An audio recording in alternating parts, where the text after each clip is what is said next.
You're watching Federal Workforce Fallout, where each week we break down the impacts to our neighbors in the federal workforce. I'm Larry Miller. Well, one of the big things this week we've been talking about are those workforce reductions within the federal government and the questions that they've raised about security clearances, especially when those security clearances can help you quickly get a job in the private sector. If you have a security clearance, you have options, plenty of them. VP of Content and Engagement for ClearanceJobs, Lindy Kaiser, told me more. Lindy, thank you so much for being here. Really appreciate your time today. Oh, thank you for letting me join you. Yeah, so talk to us a little bit about sort of the clearance process. We know that for federal workers that, either are currently in service right now, even those that have sort of moved on into other fields and maybe in the private sector, that security clearance is sort of a make or break depending on the sort of work that you do, and trying to make sure that it stays up to date as you go from position to position can also be challenging for some. Sort of walk us through what we need to know in that regard. Yeah, I mean, there's a huge amount of confusion about the security clearance process. And I always raise my hand and say, it's me, I'm the problem, right? I was a Department of the Army intern, got my first security clearance in my 20s, had no idea what a security clearance was. I don't assume that the rest of the federal population is as ignorant as I was, but granted, if you're coming in, the federal hiring process is very cumbersome, so you don't always realize the security clearance aspect of it, and the government is trying to refer to it now as the vetting aspect of it, right? So anybody who's working in the federal government has some kind of a vetting determination made around them. OPM is making a lot of changes right now to that vetting process, suitability process for government employees. A lot of changes going out about making it a little bit more universal how that is done. But what I frequently tell people is if you want to work in national security, you are going to have to get some form of vetting determination, very often a security clearance at the secret or top secret level. But regardless, again, whether you're Department of Commerce or you're in a finance position at Department of Agriculture, you're probably getting a public trust or suitability determination, having to go through some amount of paperwork. What I'm absolutely telling all the influx of folks that are coming out of the government or transferring in and out right now is understanding that vetting piece of it. It is a career credential, and it is something you should be aware of and consider whether you're in government, moving out of government, or considering working for the government in the future. It's interesting because for those that might be transitioning to a job in the private sector, it is critical in many cases that they have a security clearance and sort of the other credentials that would go along with that position. For those that are making that transition, maybe from the federal government to a private sector job, still working sort of in a similar field, what do they need to do in order to maintain their security clearance? Yeah, it is absolutely that catch-22 that you referred to, right? Because folks who are moving into the private sector, for private sector employers and folks who are hiring, they have to often have that credential already, right? The government is requiring them as a contractor doing a service for them to have that employee who's already credentialed. So if you're transitioning out, the fact that you already have that security clearance eligibility is a huge value and a huge credential. The good news is for folks transitioning out, it stays current for a period of right now 2 years. That number is always in flux and change. There was legislation proposed in the National Defense Authorization Act looking at how they could extend that to 5 years for the veteran population specifically. That was just a study. So there's always some back and forth. So I always say, individual results may vary. It depends on when your agency turns off the knob and the other one turns it on sometimes, but you generally have a 2-year window. So I'm absolutely telling folks to be aware of their separation date, even a federal service separation date, right? Track that paperwork, know what's going on with your clearance eligibility, and then list that. You can list that clearance on your resume. I tell folks not to advertise it online. That's literally why ClearanceJobs exists. We're like a secure platform where you can do that kind of career networking. But the fact that you had a security clearance is a career credential. It can get your foot in the door with a number of positions. What should people do if they're concerned about the fact that it may lapse, that it may expire? I mean, if it's good for 2 years, is there a renewal that process they can go through, even if they are not still connected to the federal government? I mean, I wish you're telling me my language, right? We've been talking about this, this concept, the idea of a clearance ready reserve is something that the Defense Innovation Board, a lot of folks around the policy conversation have had. Right now, the government's still saying it's that 2-year window. So I always tell folks, be aware of that, but also I hate a fear or scarcity based mindset when it comes to a job search. It never helps you out in the process. if you've previously had a clearance, the fact that you had one does make it a lot easier to onboard again. So even if it lapses or expires, you can get back in. An interim clearance can be issued, especially in the Department of War, within a week oftentimes. So Hmm. still listed as a career credential. You can pull in that data. It's not exactly like starting from scratch, even though you still have to go through a new investigation. So previously having held a clearance is key. But what I'm definitely telling folks, right? A lot of folks are like, take this job and shove it. I don't want to work here anymore. Well, keep in mind, if you want to maintain that clearance, you need to keep yourself clearable and keep aware of that. I think there were some news articles right after the DOJ, the federal separation, kind of, a little bit of hyperbole around like, oh, people are going to get in trouble with drugs and all kinds of other things because they're just going to let their credential fly out the window. I don't think that's the case, but it is, the longer you're out of service, the longer you forget some of those wonky things that you have to do, right? Like reporting foreign travel and, again, keeping your finances in check. So if you're not in an in access position, you don't have to. But the minute you start working again, they're going to ask you to report on all of that, right? So I always say good journaling is always a good idea. So again, if you've taken a sabbatical from federal employment, keep track of foreign travel, keep track of financial, financial investments or things that were over that 10K mark that are come up as reportable. Being a good note taker, note keeper, keeping those records in track can be really helpful for those folks who are trying to re-enter federal service or any national security position that needs a clearance. It's interesting. We didn't even talk about the fact of what it takes to get a clearance. I mean, when or someone's going through this process, my understanding is that it's rather exhaustive, and they're asking you a range of questions about pretty much any and everything. I mean, pre-social media, I would have said exhaustive. Now I'm like, it's less than you're sharing on Instagram with your friends these days. So it Oh, is interesting. it is a cumbersome process. It does Hmm. ask a lot. I always tell folks, read the adjudicative guidelines. I joke, I did not know what the term adjudicate meant when I was applying for my first security clearance. So no shame in the game if you've never heard of that before, even if you have a clearance. But the government clearly articulates the criteria that are required to get a clearance, and it's don't do drugs. It's watch your finances, right? You're going to have to report foreign contacts, but understanding which foreign contacts have to be reported and which don't is important. So it's pretty straightforward, and the government outlines that process. It's like everything in the federal hiring process, though. I wish it was easier. I can understand what they're doing with the federal security clearance process a little bit better sometimes than I understand why federal hiring itself is so cumbersome, right? But Mm. take those two things together and know the process favors the patient. The average time it takes to obtain a top secret security clearance right now is 202 days. That's for the fastest. Wow. 90% of applicants. So when you talk about federal hiring, though, that's key, right? We don't always talk about this. There's a push right now to say, hey, we need to hire people in the federal government within 90 days. I'm like, Mhm. well, good luck. It's going to take you a lot longer than that to obtain a security clearance. So that Yeah. might work in a general position that doesn't require a security clearance, but national security, we just can't move that fast. And we've got to have the clearance process moving faster if we want to get anywhere close to meeting some of those benchmarks. Well, I mean, with the process itself, I mean, they're conducting interviews with neighbors, loved ones. I mean, they're physically sending people out there to conduct these interviews in person. And so, to your point, I mean, that takes a lot of work, investigative work, to contact, schedule things like that, and to do all the digging that is necessary to ensure that these are, fair, strong applicants that are going to be getting security clearances and making sure that they're on the up and up. Yeah. And I do caveat that a secret clearance is often automated checks, right? So if Mm. you're trying to get into the federal government, a secret clearance being granted a lot easier, a lot less of, like you mentioned, that on the ground. If you're Hmm. going for a top secret security clearance, or if you're applying with one of the intel agencies, again, they just have a more rigorous hiring, screening, and security clearance process. Those top secret security clearance positions, they're not taking your word for it. They are going to verify that information. They are doing interviews.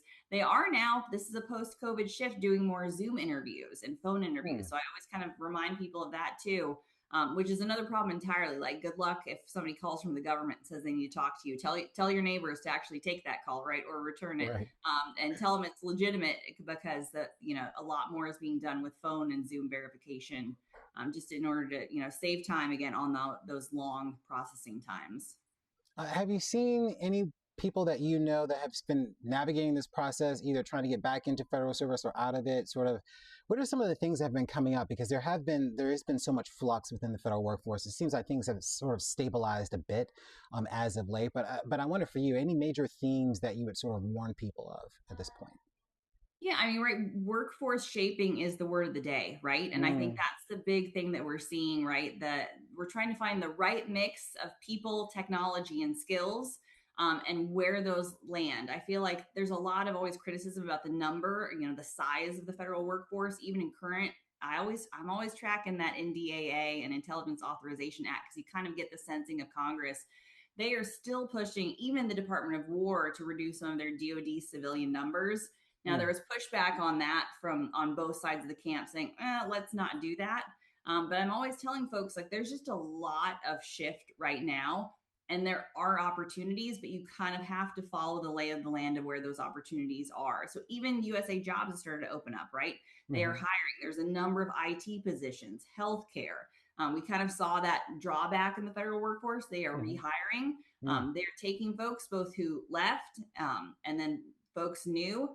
I say that's an opportunity, right? But it's also following the opportunity so much in both government contracting and federal hiring is really about timing and opportunity. And I also always tell folks to blend the in person with the virtual. You cannot get around like the virtual hiring process these days, but mm-hmm, we're seeing a lot of government agencies. I know the Defense Intelligence Agency, some of those folks were doing in person hiring surge events, right? And I'm like, well, look at us, one from one pendulum to the other, but they're doing spot hiring. And I also tell folks when you go to USA Jobs, look for agencies that have direct hiring authorities as well, right? And you can find a lot of those positions at ClearanceJobs as well, for agencies who are going to post there. So don't also consider a one stop shop when it comes to hiring. Again, when they're shaping things, it means I'm not sure what shape we're going to come up with yet, but it's all over the place and all over the map, and you really kind of have to follow closely the news coming out of each agency to see where they're hiring,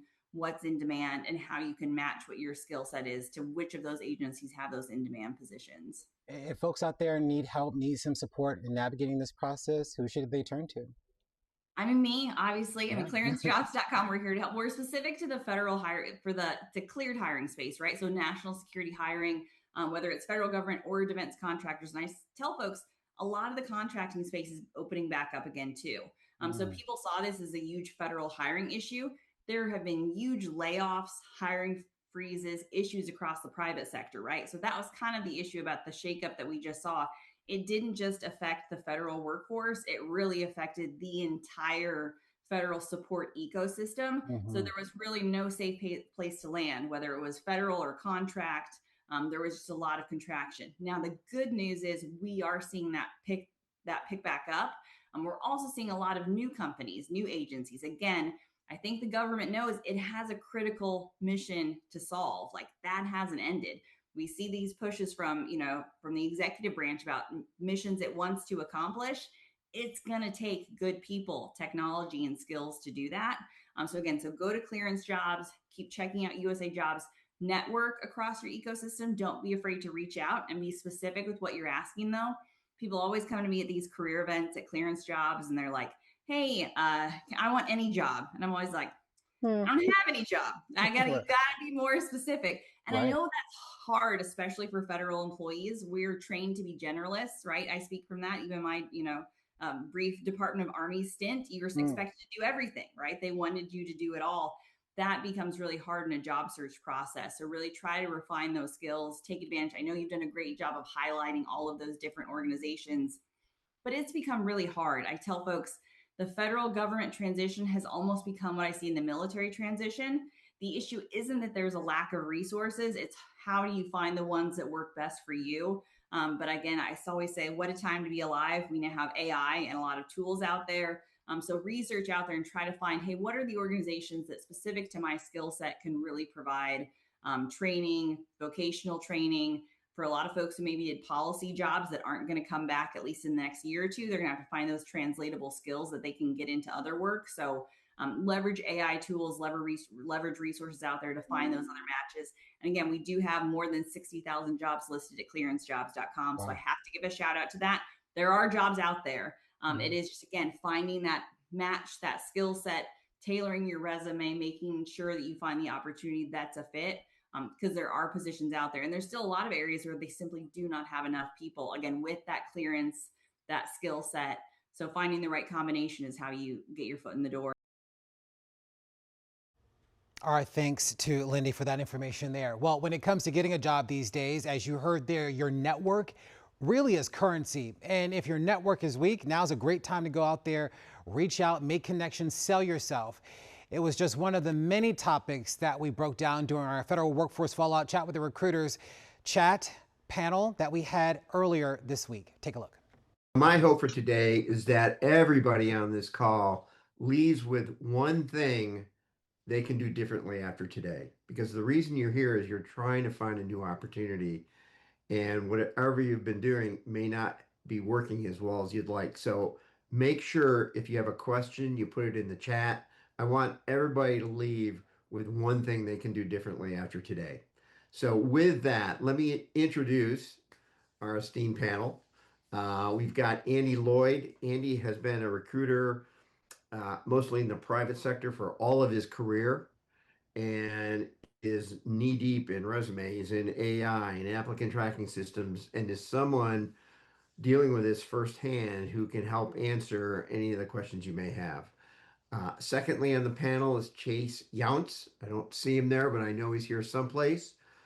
Chase is also a private sector recruiter. And the reason we've got Chase and Andy here is for those of you trying to make this transition from public to private, they can help you understand what you need to do to make that change.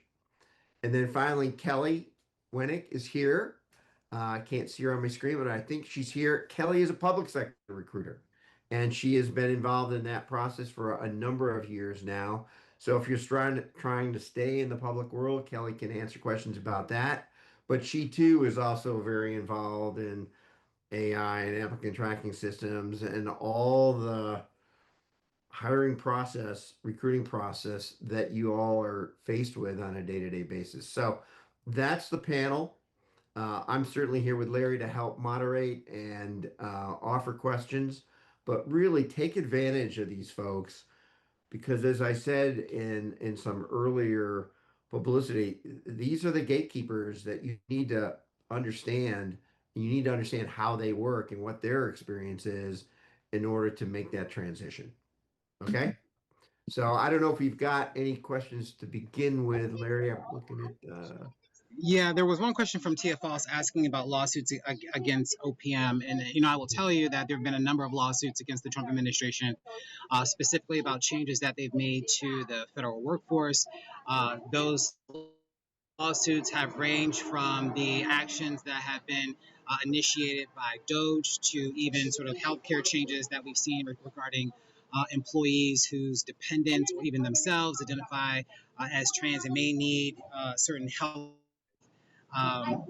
healthcare coverage that's associated with that. I know that there's a lawsuit that's certainly, I think that was just filed a few weeks ago. We interviewed one of the lawyers involved in that suit. So we'll try to process the new stuff when those questions come up. I do want to focus on, though, really the substantive questions about looking for a job, because that's why we're here.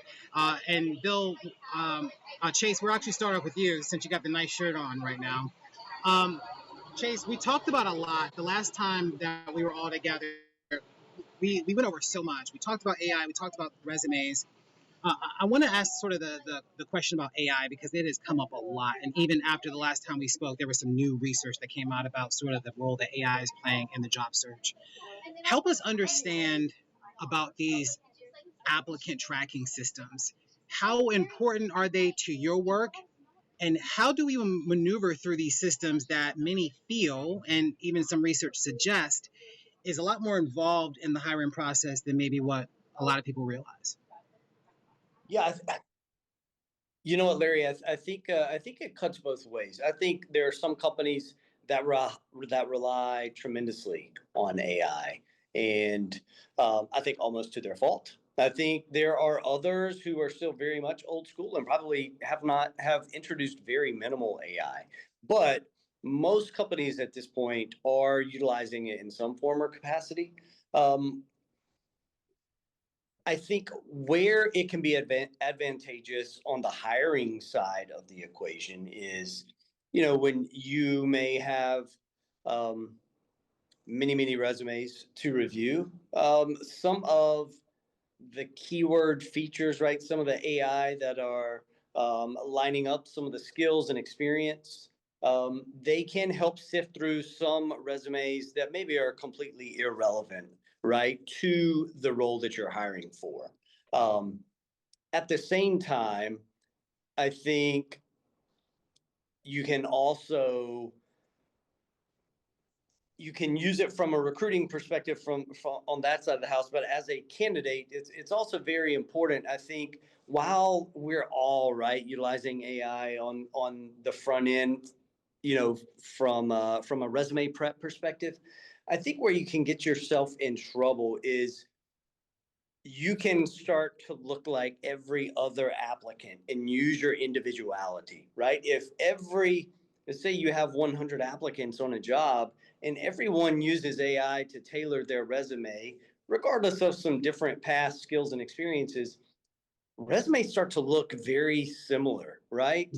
And from my feeling on this is you lose your individuality a lot of the times. The experiences, the skill sets you bring that make you unique get lost in the AI equation, right? So certainly, maybe use AI to touch up your resume. To help you with writing skills maybe that you lack, but maintain that individuality, what is unique to you and what you can bring to the table. That's kind of my. Yeah, no, I think that's certainly fair. Bill Fitzgerald, you were shaking your head a lot there. I think this really jumped out at you because we Yeah. talked about this. Yeah. I mean, I'll give you a great example. When job seekers are writing accomplishments on their resume, this is where I think AI can be helpful because I've got the formula that I give folks is those statements ought to read like result or outcome by what you did. Otherwise, what you're doing is you're just listing a lot of activities, a lot of responsibilities, a lot of process.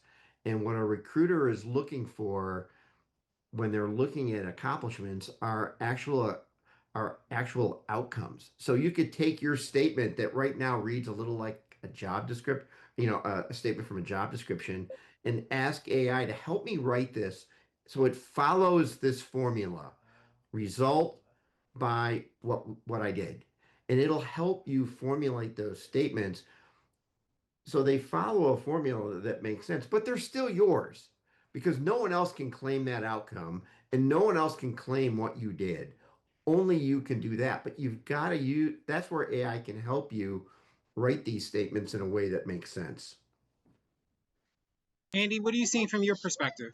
Yeah, just to add a little bit on, for example, the organization I work with, the applicant tracking system does have let's call it a feature AI, trying to think the best way to describe it. It will do a quick analysis, and if it believes that, and it will come up with a statement, this background is, well fitted, and here's the quick reasons why this may not be a great fit. Here's some things you might want to poke at further, and it also, as Chase's example is, it could be, hey, this resume is missing 11 out of 13 requirements.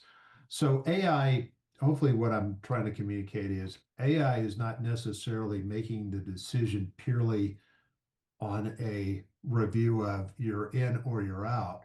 But what it is doing is potentially ranking or pointing out to recruiters, these are the ones that you should look at first. But again, the recruiter is making the point. And then also to kind of piggyback on both Chase and Bill's point, don't lose the individuality of it, because I've seen unlimited number of resumes on the number of weeks. I can quickly spot which has been developed completely by AI. And I unfortunately have a very high suspicious level of the authentication, or how authentic is, how real it is.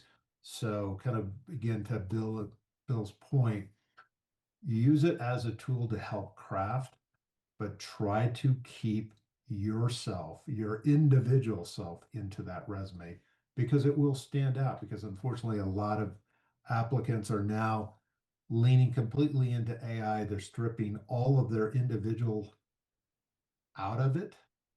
And for, at least for me as a recruiter, that's very unappealing and actually sometimes suspicious.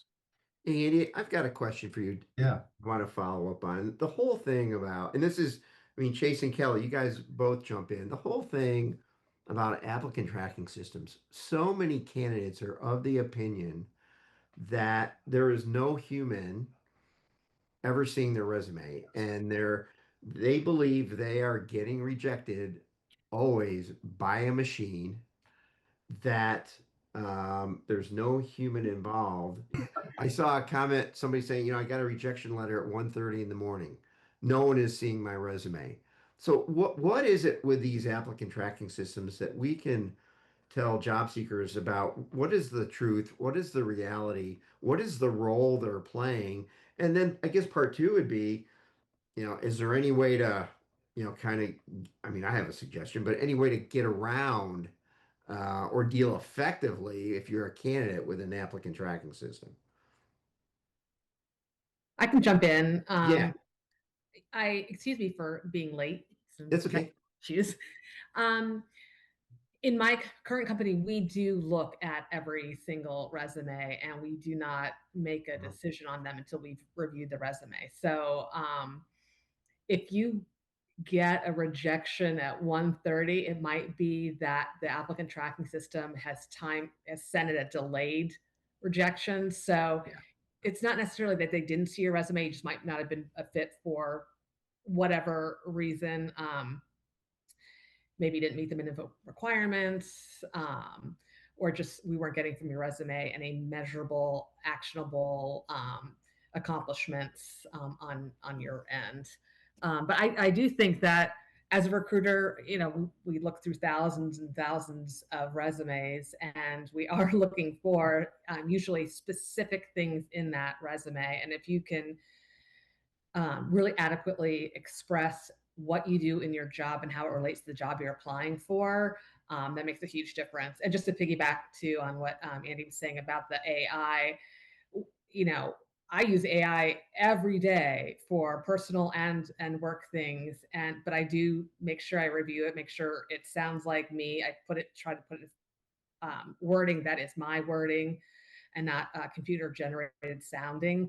I think that is key. I think recruiters will recognize if it was written by someone other than yourself. Yeah. Unfortunately. Yeah, as far as the applicant tracking systems go, Bill, I agree.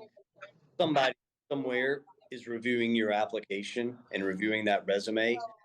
I don't know of anyone in the industry that has some form of artificial intelligence rejecting and or passing through resumes.